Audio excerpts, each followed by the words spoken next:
Hi hello welcome back. ഇത് day 5 ആണ് ഞാൻ വീഡിയോ ചെയ്യുന്നതിൻ്റെ.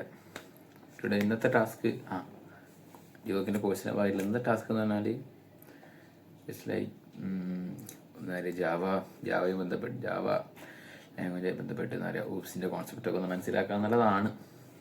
ഇറ്റ്സ് ലൈക്ക് ഞാനും ഇതൊക്കെ പഠിക്കുന്നപ്പോൾ തന്നെ ജാവയും സിയും തമ്മിലുള്ള ഡിഫറൻസ് ഒക്കെ ജസ്റ്റ് മനസ്സിലാക്കി. ഇറ്റ്സ് ലൈക്ക് ജാവ ഈസ് എന്താ പറയുക പ്ലാറ്റ്ഫോം ഇൻഡിപെൻഡൻ്റ് ആണ്. ആൻഡ് ഓൾസോ സി എന്ന് വെച്ചാൽ പ്ലാറ്റ്ഫോം ഡിപ്പെൻഡൻ്റ് ആണ്.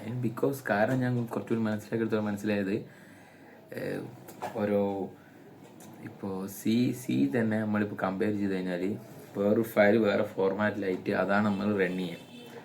അപ്പോൾ നമ്മൾ ഡാറ്റ ടൈപ്പിൻ്റെ എന്താ പറയുക ഓരോന്നിനും വേണ്ടി സ്റ്റോറേജ് ടൈപ്പ് എന്താ പറയുക ഓരോന്നിനും മാറും. ഓരോ സിസ്റ്റത്തിലും 64 ബിറ്റ് സിസ്റ്റം, 32 ബിറ്റ് സിസ്റ്റം, അങ്ങനെ ഓരോന്നില്ല അതിനനുസരിച്ച് മാറും. അപ്പോൾ അതിയെ മാറ്റം എന്നാണ് സി ലാംഗ്വേജിൻ്റെ ഫയലിനെ വല്ലാണ്ട് എഫക്റ്റ് ചെയ്യും. അതാണ് എന്താ പറയുക പ്ലാറ്റ്ഫോം ഡിപ്പെൻഡൻ്റ് എന്ന് പറയുന്നത്. അതേ സ്ഥാനത്ത് ജാവേൻ്റെ കാര്യത്തിൽ അതിയ പ്രശ്നമില്ല. 32 ബിറ്റായാലും 64 ബിറ്റ് സിസ്റ്റം ആയാലും ഏതിലിട്ടാലും അതിൻ്റെ രീതിയിൽ വർക്ക് ചെയ്യും. അതുകൊണ്ടാണ് അതിനെ പ്ലാറ്റ്ഫോം ഇൻഡിപെൻഡൻ്റ് എന്ന് പറയുന്നത്. ഓൾസോ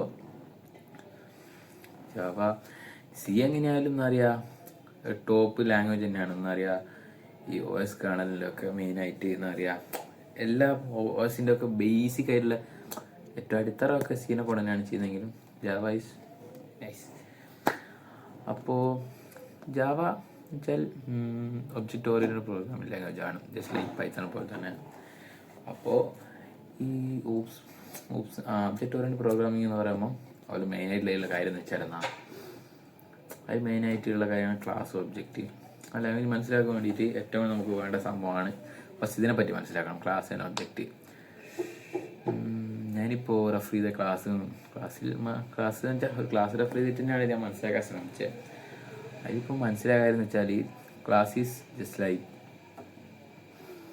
ക്ലാസ് എന്ന് പറഞ്ഞാൽ ഒരു ബേസിക് സ്ട്രക്ചർ ഇൻഫ്രാസ്ട്രക്ചർ എന്നൊക്കെ പറയില്ലേ, ജസ്റ്റ് ലൈക്ക് ഒരച്ച്.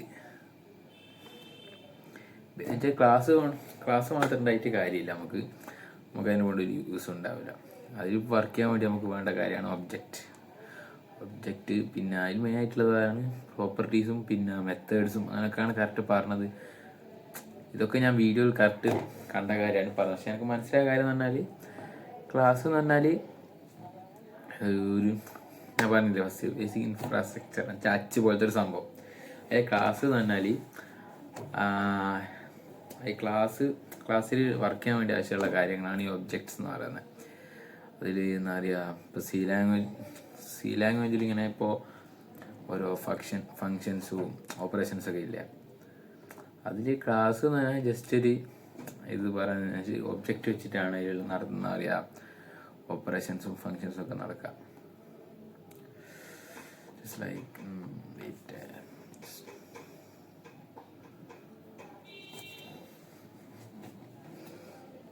ഇപ്പോൾ ഒരു ക്ലാസ് തന്നെ പല വേരിയബിൾസ് ഒക്കെ ഉണ്ടാവും, ഡിക്ലെയർ ചെയ്യാൻ പറ്റും.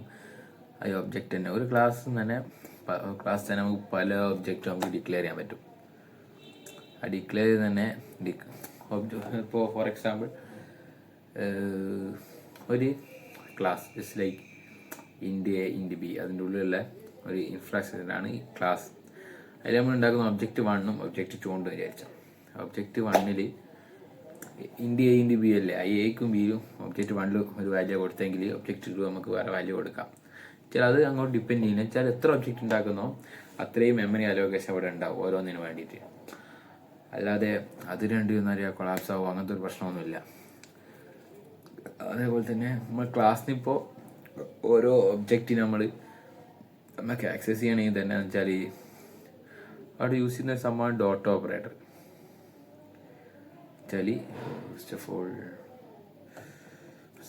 അറിയാം ഒബ്ജക്റ്റിൻ്റെ നെയിം പിന്നെ അതിലുള്ള അതങ്ങനെയൊക്കെ വെച്ചിട്ടാണ് എടുക്കുക. അത് എനിക്ക് കൃത്യമായിട്ട് ജസ്റ്റ് കോൺസെപ്റ്റ് തന്നെ ഒബ്ജക്റ്റ് ഓറിയൻറ്റഡ് പ്രോഗ്രാമിൻ്റെ കോൺസെപ്റ്റ് രീതിയിൽ ഒബ്ജക്റ്റും ക്ലാസ് എന്ന് പറഞ്ഞാൽ ബേസിക് ഇൻഫ്രാസ്ട്രക്ചർ. പിന്നെ ഒബ്ജക്റ്റ് എന്ന് പറഞ്ഞാൽ അതിൽ നമ്മൾ യൂസ് ചെയ്യുന്ന ഓരോന്ന് അറിയാം യൂസ് ചെയ്യുന്ന സാധനങ്ങൾ. പിന്നെ അതിനോടൊപ്പം തന്നെ പല മെത്തേഡ്സ് ഓപ്പറേഷൻസൊക്കെ വേറെ ഇതുണ്ട്. അതിലുള്ള മെയിനായിട്ടുള്ള സംഭവമാണത്. എനിക്കിപ്പോൾ പിന്നെ ഞാൻ ഫസ്റ്റ് ടൈമാണ് ഈ ഊപ്സിനെന്നറിയാം കുറച്ച് കാര്യങ്ങൾ അറിയാം, തിയറിറ്റിക്കലി എന്നറിയാം, ഈ അബ്സ്ട്രാക്ഷൻ, എൻകാപ്സുലേഷൻ, പിന്നെ ക്ലാസ് ഒബ്ജക്റ്റ് അതെന്നാൽ കുറച്ചൊക്കെ മനസ്സിലായിട്ടുണ്ട്. പിന്നെ അതിൽ അബ്സ്ട്രാക്ഷൻ, എൻകാപ്സുലേഷൻ അങ്ങനത്തെ കുറച്ച് കാര്യങ്ങൾ എനിക്കെന്താ പറയുക മെയിനായിട്ട് അറിയാവുന്നത് തിയറിറ്റിക്കലി മാത്രമാണ്.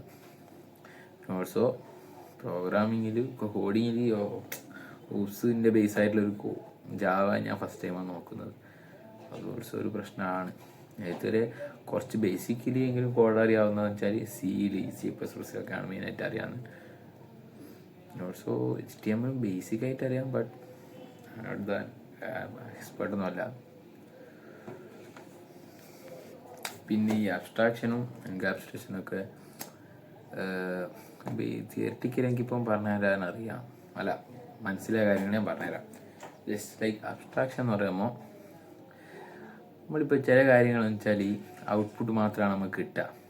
അതിൻ്റെ ബാക്ക്ഗ്രൗണ്ടിൽ നല്ല കോഡിൽ തന്നെ പല എന്താ പറയുക കോംപ്ലക്സ് ആയിട്ടുള്ള ഓപ്പറേഷൻ വർക്ക്സ് ഒക്കെ നടക്കുന്നുണ്ടാവും. ബട്ട് ബേസിക്കലി പ്രോഗ്രാം എന്തെങ്കിലും ടാസ്കോ എന്തെങ്കിലും കാര്യങ്ങൾ സാധിക്കാൻ വേണ്ടിയാണ് നമ്മൾ എന്താക്കുക, ഒരു പ്രോഗ്രാം ഉണ്ടാക്കിയിട്ട് ഉണ്ടാക്കുന്ന ആൾക്കാണ് ഇത് അറിയേണ്ടത്. പക്ഷേ ഇത് യൂസ് ചെയ്യുന്ന ആൾക്കെന്ന് അറിയാം അതുകൊണ്ട് ആവശ്യം നിറവേറ്റാൻ വേണ്ടി മാത്രമേ യൂസ് ചെയ്യുക. അപ്പോൾ നമുക്ക് റിസൾട്ട് കിട്ടിയാൽ മതി യൂസ് ചെയ്യുന്ന ആൾക്ക്. അപ്പോൾ ഈ കോംപ്ലക്സ് ആയിട്ടുള്ള ഉള്ളത്തെ കാര്യങ്ങളൊന്നും അവർ കാണില്ല. എന്നുവെച്ചാൽ കോംപ്ലക്സ് ആയിട്ടുള്ള കാര്യങ്ങൾ കാണിക്കാണ്ട് ആവശ്യമുള്ള കാര്യങ്ങൾ മാത്രം എന്നറിയാം പുറത്ത് കാണിക്കുന്നതാണ് ഞാൻ മനസ്സിലാക്കിയത് അബ്സ്ട്രാക്ഷനിൽ. പിന്നെ എൻകാപ്സുലേഷൻ എന്ന് പറഞ്ഞാൽ എന്തോ binding of data and object അങ്ങനെ എന്തോ സംതിങ് ആണ്. അതെനിക്ക് സത്യം പറഞ്ഞാൽ അറിയില്ല. ഓൾസോ വേറെ എന്തൊക്കെയോ കാര്യങ്ങൾ മെയിനായിട്ടുണ്ട്.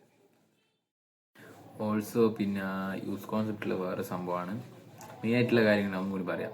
ക്ലാസ് ഒബ്ജക്റ്റ് അതിൻ്റെ എനിക്ക് അറിയാവുന്ന കാര്യങ്ങൾ പറഞ്ഞു. പിന്നെ അബ്സ്ട്രാക്ഷനും തിയറിറ്റിക്കലും എനിക്ക് അറിയാവുന്ന കാര്യങ്ങൾ ഞാൻ പറഞ്ഞു.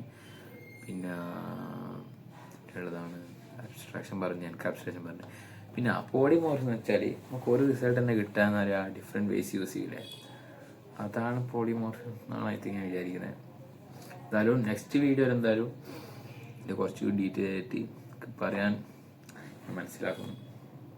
ഇൻഷാ അല്ലാഹ്. Okay, meaning up. താങ്ക്സ്.